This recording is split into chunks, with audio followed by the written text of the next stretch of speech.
I Mirfield i vjedhjes së votave. Natyrisht që duhet përgëzuar Edi Rama për këtë fitore, për mënyrat që ka përdorur që nga 2013 në atë kohë përdori grupet kriminale dhe një mashtrim me një program, në 2017 me daulle, por këtë herë kishte përdorur një skem tjetër, por vetëm se nuk ka ndryshuar nga thelbi. Pavarësisht skemave që përdor, grupet kriminale ishin ballë për ballë me ne. E thash që edhe vetë Edi Rama po t'ishte përballë me këtë makineri, administrata, grupet kriminale, paraja, intimidimi i votuesve ishte një vjedhje e pa kontrolluar. Ramës i doli situata nga kontrolli. I doli situata nga kontrolli sepse duke menduar që nuk vinte në pushtet, vodhi aq shumë, por nuk mahet një pushtet me votat vjedhura. Unë kam marrë mbi 7.200 vota gati media. Aslan Dogjani është duke folur për median, kemi patur një ndërprerje, por rikthehemi. Pavarësisht se nuk do t'jem në parlament, unë jam deputeti i popullit, jam deputeti atyre njerëzve cilët më kanë votuar dhe do të bëj gjithçka për të. Por fatkeqësia më e madhe është që Edi Rama ka kapur gjithçka. Edi Rama po kontrollon çdo gjë. Fatkeqësisht është për Shqipërinë një dëm shumë i madh, edhe me ndërkombëtarët. Me sa kam marrë informacione, ka bërë marrëveshje të fsheta për të sjellur në Shqipëri. Po, për të sjellur, sepse kjo është e lidhur edhe me KAKAP dhe sistemin e drejtësisë gjithçka.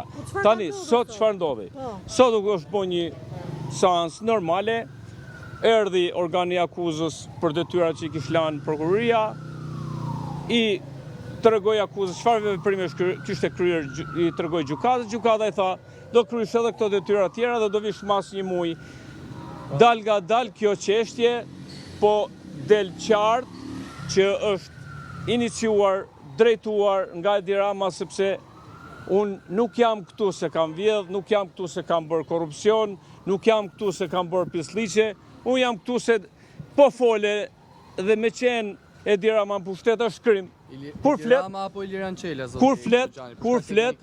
unë kam kur flet, është iniciuar nga ai atje. Kur flet Edi Rama, kur flet kur është Edi Rama në pushtet është krim o zotëri. Por unë nuk dorëzohem. Për herë dytë gjykata ja ktheu dosjen po pra u kthy, do kryej veprime është normale. Ato që kërkojmë ne kryejmë. Veprime që cilët do t'i merrni vesh nga gjykata, se nuk jam për të thënë për veprimet. Pyetje, marrje dokumenta, ato që kemi kërkuar ne. Edhe një pyetje të fundit, a duhet mbaj përgjegjësi Berisha për humbjen e zgjedhjeve, tashmë që jeni jashtë parlamentit? Do të mbaj përgjegjësi Edi Rama që i ka vjedh votat deri në 1 dhe unë u bëj thirrje qytetarëve shqiptar fitues me votat vjedhura. Unë u bëj thirrje qytetarëve shqiptar të kërkojnë llogari. Shiko, nuk është sa herë që humbim, nuk është e vërtetë. Jo, ne do të themi kur vjedhen. Unë kam pa përballë, atë themi mos vjedhen. Ora nuk është dëm vetëm për ne, është dëm për qytetarët, është për Shqipërinë. Mbajini mend prej meje. Ky njeri nuk e ma dot pushtetin me votat vjedhura dhe ne nuk do të dorëzohemi. Këtë po ju them. Qytetarët shqiptar mu që më kanë votuar mbi 7.000 e sa votues, do t'jem zëri tyre. Unë nuk kam nevojë për gjaketën e parlamentit. Unë kam nevojë, jam Aslani dhe do t'jem ai që kam qenë, nuk do t'i zhgënjej, do t'jem në mbrojtje të tyre.